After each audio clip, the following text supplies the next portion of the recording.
Kill me! I'm here! Kill me!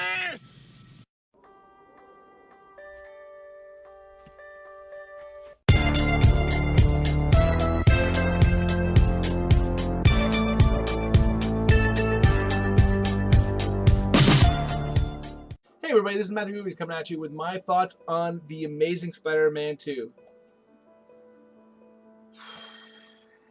Does that say what I need to say? Because, man, this movie makes me want to sigh, makes me want to cry. I love the character of Spider-Man, and I think there have been some really great Spider-Man movies in the past. I think Spider-Man 2, the Tobey Maguire movie with Dr. Octopus, is one of the best Marvel comic book movies of all time, and just, frankly, comic book adaptation movies of all time. I think that movie is brilliant. I really liked the first Spider-Man movie with Tobey Maguire. I thought the first Amazing Spider-Man was a really mixed bag, had some good parts and some bad parts, but I thought this movie was just garbage from one end to the next. I remember seeing this movie in the theater, and there was a moment early on where I was like, what?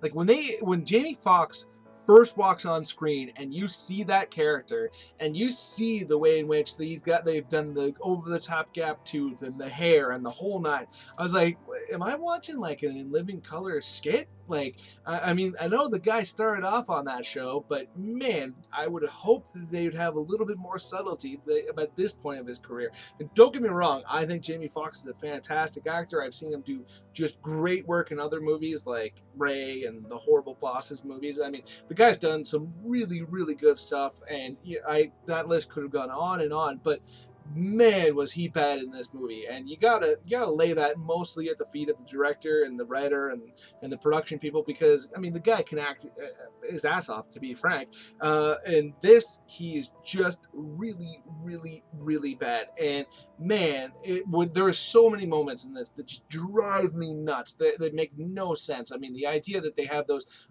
eels that he falls in with and becomes Electro in a tank that's without the cover on, even though they're obviously been experimented on, is just ridiculous. And like the entirety of his character from beginning to end is whoa. Like that moment where they're having the fight in Times Square and they're playing music in the background and you can hear what's clearly supposed to be his internal monologue, or at the very least a representation of his thoughts, where it's like, he betrayed me, but like in like EDM, just drives me nuts. It's just so ridiculous. Like I remember I saw this movie in the theater and I was thinking to myself, I'm like, seriously, the director of this film had such little respect and confidence in his actors that they felt the need to put their character motivation in the music so that they could really knock the head of the viewers, because again, either the actors are that terrible or they think the audience is that stupid.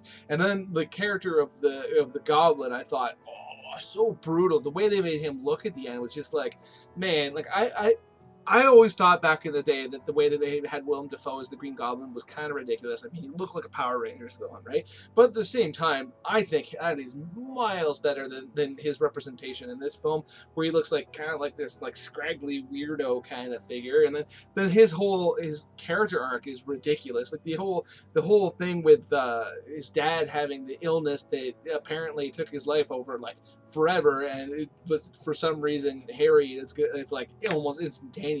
And the whole thing with him like just jumping to the conclusion that Spider-Man would be able to help him for no reason, why his blood would be the key, and then jump like that whole thing where he brings in Peter to try to convince, like that, oh, so bad. And then the thing that drives me by far the most bonkers is they have this whole storyline with Mary Jane, or Gwen Stacy, I should say.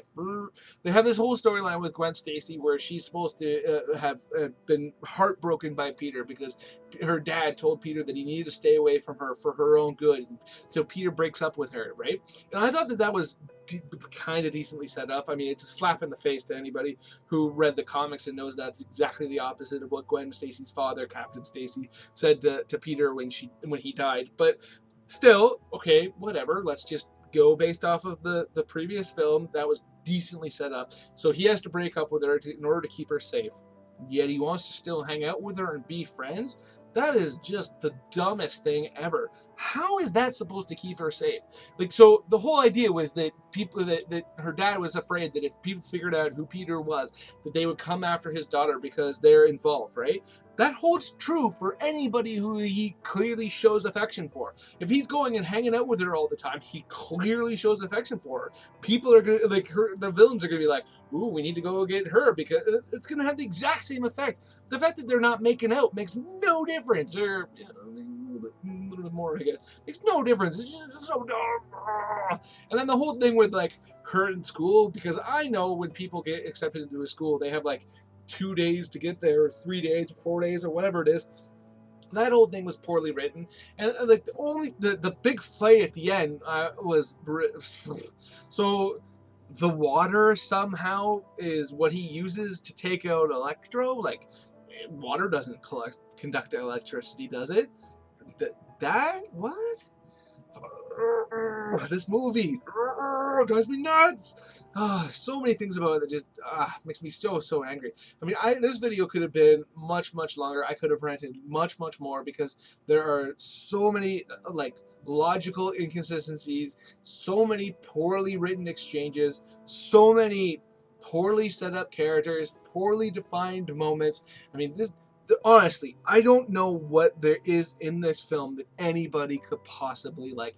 I remember when this came out, there was a big debate over whether it was good or bad, and I know people who were like, I love this movie. And don't get me wrong, if you love this movie, I am happy for you. I don't understand why anybody would try to convince somebody else to not like a movie, because if they're getting enjoyment out of it, then it succeeded for them. However, as a story, this film is just fail after fail after fail. Those are my thoughts on The Amazing Spider-Man 2. It hurts my brain every time I even contemplate it. Let me know in the comments below what you think. If you're a big fan, let me know why. I'm always interested to hear the arguments for why all the things I just listed I was wrong about. Or if you just like it because you just like it, tell me that too, because I'll be like fully appreciative of. If you can appreciate the fact that there are fails in the storytelling of this movie, but you like it anyways, that is awesome for you. Other than that, please hit that like button, hit that share button. It makes it much more likely that other people will be able to check out my stuff, which would mean the world to me. I love talking to people about film, and when you get more people to come check out my stuff, I just absolutely love it. If you are new here, hit that subscribe button, hit that notification bell. It'll let you know when I put up something new, and then you can come and check me out. Check it out, I should say. Nobody wants to check me out. I mean, come on, I know. But come check out my video. Let me know what you think. Other than that, have yourself a great day.